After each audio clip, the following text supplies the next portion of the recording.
ছোট্ট বন্ধুরা, কেমন আছো? আবার চলে আসলাম নতুন ক্লাসে। আমার বানানো ভিডিও যদি তোমাদের ভালো লাগে তাহলে অবশ্যই লাইক, কমেন্ট, শেয়ার দিতে ভুলবে না। আর হ্যাঁ, যদি আমার চ্যানেলে নতুন হও তবে অবশ্যই ফলো দিয়ে পাশে থাকবে। আজকে আমরা শিখব অরেঞ্জ কিভাবে একটা কমলা আঁকা যায় সুন্দর করে। প্রথমে আমরা একটা বৃত্ত করে নিব। বৃত্ত থেকে আস্তে বৃত্তর উপরে দিকে একটু আমরা উঁচু করে দিব যাতে এটা আমাদের অরেঞ্জের মতো লাগে।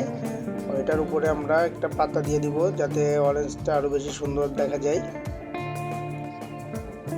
আমাদের আঁকা শেষ হয়ে গেলে পরে চারপাশ থেকে রাবার দিয়ে মুছে পেন্সিলের দাগটাকে হালকা করে নিব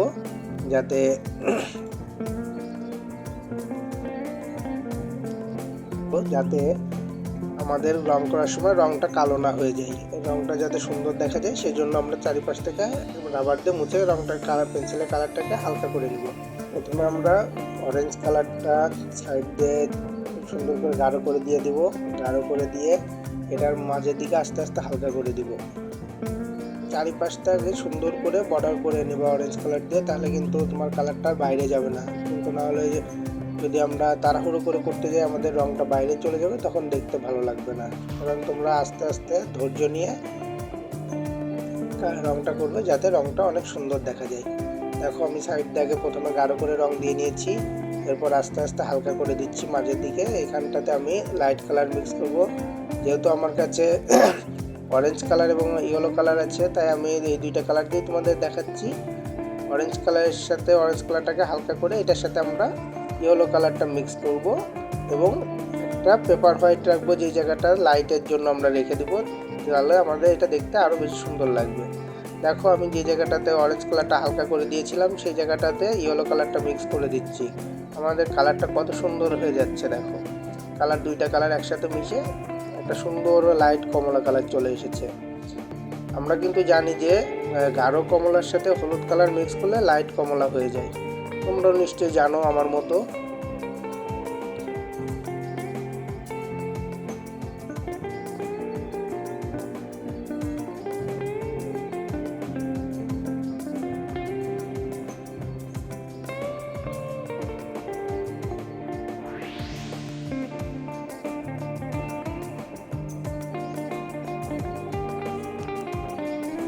পেপার হোয়াইট গেছি এই জায়গাটাতে এখন আমি সাদা কালার দিয়ে একটু মিক্স করে দিব, তাহলে আমাদের অরেঞ্জ কালারটা সুন্দর মতো অরেঞ্জটা কালার করা হয়ে যাবে সুন্দর মতো।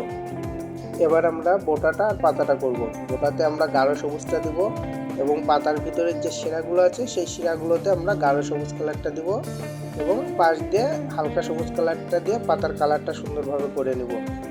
এরপরে এইভাবে আমাদের রংটা করা শেষ হলে গ্লাস মার্কার বর্ডার দিয়ে আমরা চারিপাশে সুন্দর করে বর্ডার লাইন করে দেব, তাহলে আমাদেরটা আরও অনেক বেশি সুন্দর লাগবে।